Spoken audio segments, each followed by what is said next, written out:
मैं तुम्हारी भक्ति से प्रसन्न हुआ। बोलो क्या मांगते हो? मुझे ऐसा वरदान दो भोलेनाथ, मैं जिसके सर पे हाथ रखूं वो भस्म हो जाए।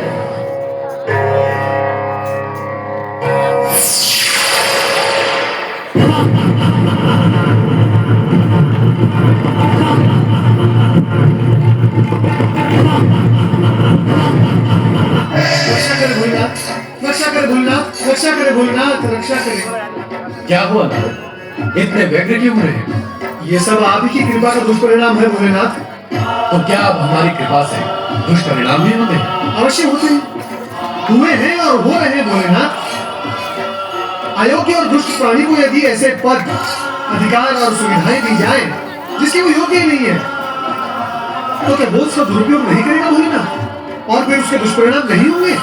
तुम किसके विषय में कह रहे हो नारद? आप सब जानते हुए भी भोले बनते हैं, तभी तो आपको सब भोलेनाथ कहते हैं। आप भली भांति जानते हैं कि मैं भस्मासुर के विषय में कह रहा हूँ। तुम्हें क्या कष्ट दिया उसने? कष्ट? भोलेनाथ, वो मेरे सर पर हाथ रखने चला था। फिर तुमने क्या किया नारद? प्राण बचाकर भागने के अतिरिक्त मैं करता भी क्या माता? भोलेनाथ, मेरे प्राण तो जैसे तैसे बच गए, किंतु उस दुष्ट असुर ने मृत्यु का नंगा नाश ही आरंभ कर दिया था। भोलेनाथ, वो दुष्ट असुर निर्दोष प्राणियों को भस्म की ढेरी बनाता जा रहा है भोलेनाथ। मेरी समझ में नहीं आता भोलेनाथ, आप क्यों दे देते हैं वरदान ऐसे दुष्ट प्राणियों को जिसके वो योग्य ही नहीं होते? आपकी कृपा और वरदान का कितना अनुचित लाभ उठा लेते हैं ये दुष्ट असुर। माता, भोलेनाथ, मुझे तो लगता है वो संपूर्ण सृष्टि में प्रलय ही मचा देगा। मैंने तो पहले ही कहा था कि ऐसा वरदान पाकर यह असुर उत्पात अवश्य करेगा। इस जगत में ऐसा कौन है जिसने वरदान, अधिकार, पद और सुविधाएं पाकर उत्पात न किया हो? सबके सब आप जैसे कल्याणकारी और भोले भंडारी तो है नहीं भोलेनाथ। पता नहीं क्या स्थिति होगी निर्दोष जन की। चिंता न करो नारद, हम शीघ्र ही इस अनर्थ को रोक देंगे। भस्मासुर, तुरंत उपस्थित हो जाओ।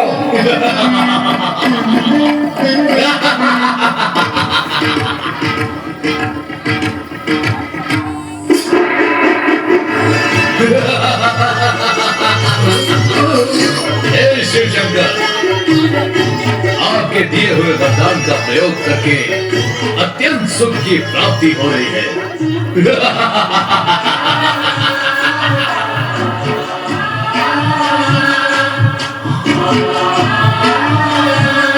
सुंदरी कौन है? मुझे इस प्रकार क्रोध से न देखो सुंदरी। क्रोध में तो तुम और भी अधिक सुंदर दिखाई देती हो। मैं ये सोचता था कि मैं अपने शत्रु को समाप्त करने के पश्चात जब इस त्रिलोक का सम्राट बन जाऊंगा तो मेरी साम्राज्य कौन होगी। परंतु तुम्हें देखने के पश्चात प्रश्न और सोच दोनों ही समाप्त हो गए। आओ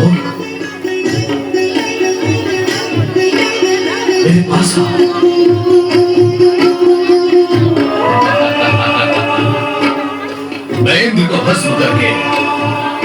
स्वर्ग के सिंहासन पर बिठाऊंगा। दुष्ट भस्मासुर, पार्वती हमारी अर्धांगिनी है और तू हमारा सेवक, वो तुम्हारे माता समान है। इन पर कुदृष्टि डालने का परिणाम जानता है।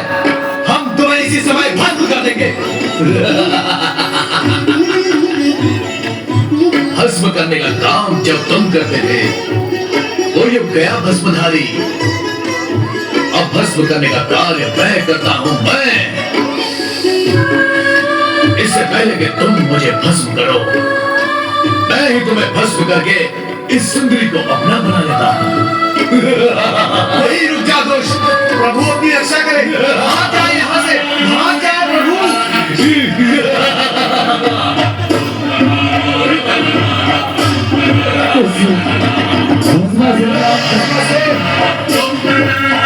कैसे होता है देखना बिसारी के भस्मा सुल्तान। जय श्री महाकाल।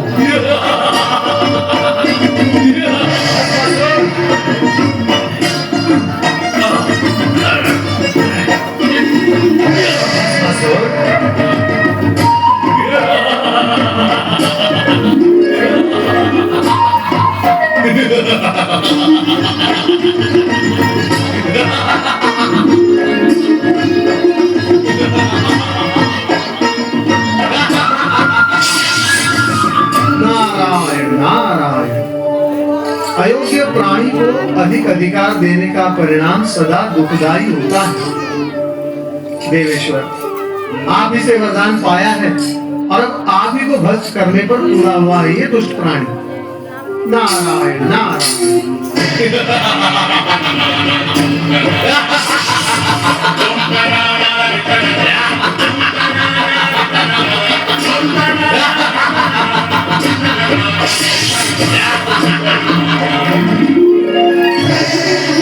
ये सब क्या हो रहा है स्वामी?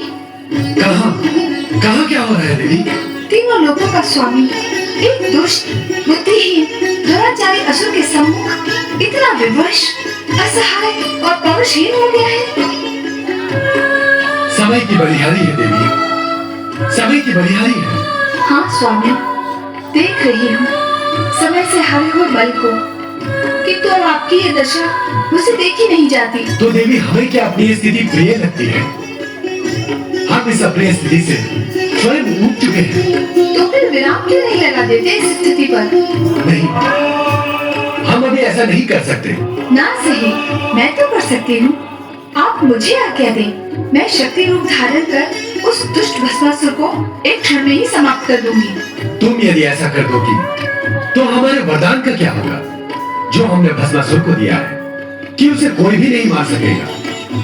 यदि तुम्हारे हाथों उसका वध हो जाता है तो हमारे वरदान की महिमा भी समाप्त हो जाएगी। ऐसा हो गया तो जगत के प्राणी भविष्य में हम पर और हमारे वरदान की शक्ति और महिमा पर विश्वास ही नहीं करेंगे। स्वामी, आप तो चारों ओर से विवश हैं। तुम चिंता न करो देवी, हमारी विवशता का शीघ्र ही अंत होगा। कोई ना कोई उपाय अवश्य निकल आएगा। अब तुम शीघ्र ही समाधि स्थल चले जाओ, वहां पर तुम सुरक्षित रहोगे।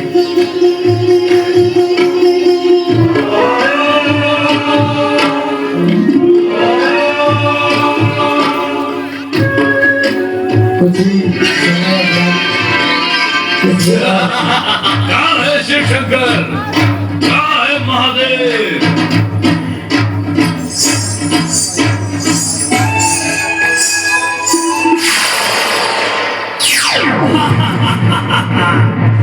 तुम कौन हो सुंदरी और इन जंगलों में क्या कर रही हो? मूर्ख प्राणी, पहले तुम अपना परिचय दो। मैं तीनों लोकों में सबसे ताकतवर असुरों का असुर भस्मासुर नाम है मेरा। सुंदरी, मेरे साथ चलो, तुम मेरी पटरानी बनकर तीनों लोक पर राज करोगी। राज।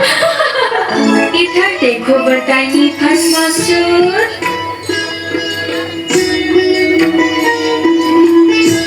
ध्यान से देखो।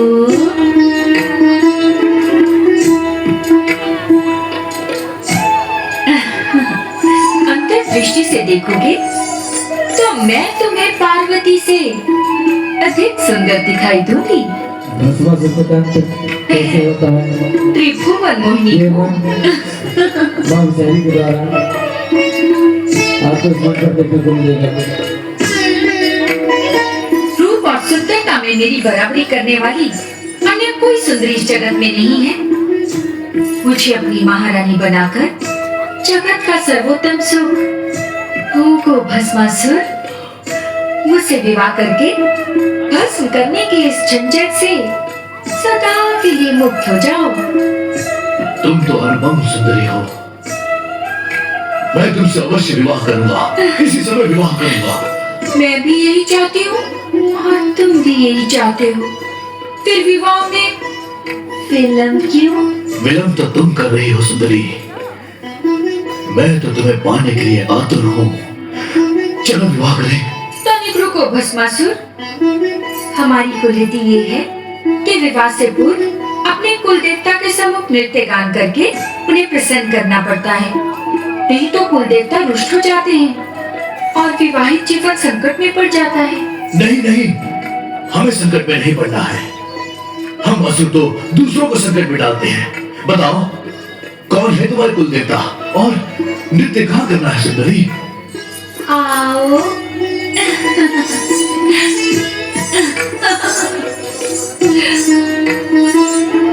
ये वटवृक्ष हमारे कुल देवता है, तुम मेरे होने वाले पति हो। हमारी कुलरीति के अनुसार कुल देवता को प्रसन्न करने के लिए तुम्हें उसी भांति नृत्य करना होगा जैसे कि मैं करूंगी। बोलो, करोगे ना? तीनों लोक में मुझ जैसा ताकतवर और मुझ जैसा डांसर कोई नहीं। सुंदरी, तुम्हें जीतने के लिए मैं कुछ भी कर सकता हूँ, किंतु पहले ये बताओ सुंदरी कि तुम हो कौन? Who are you?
सारा ऐसा वैसा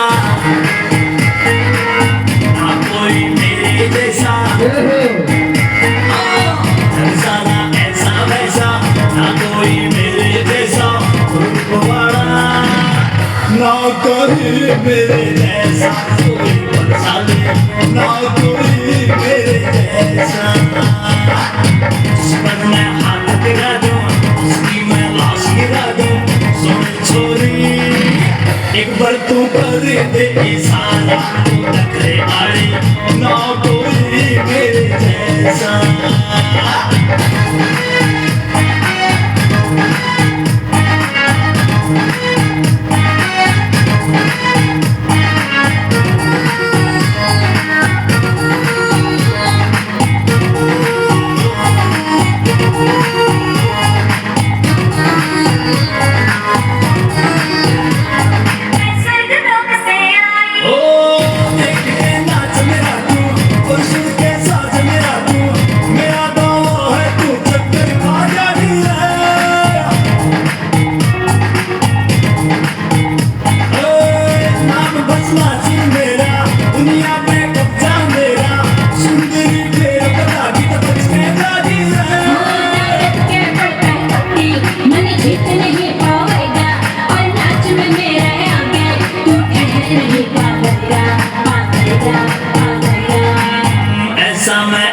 छोरा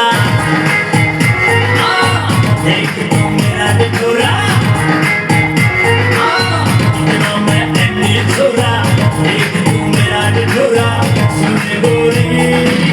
रूप तेरे का मन है तुम्हारी, ना कोई मेरे जैसा। जग साला ऐसा वैसा, ना कोई मेरे जैसा रूप वाला, ना कहीं मेरे जैसा कोई बलशाली, ना कोई मेरे जैसा।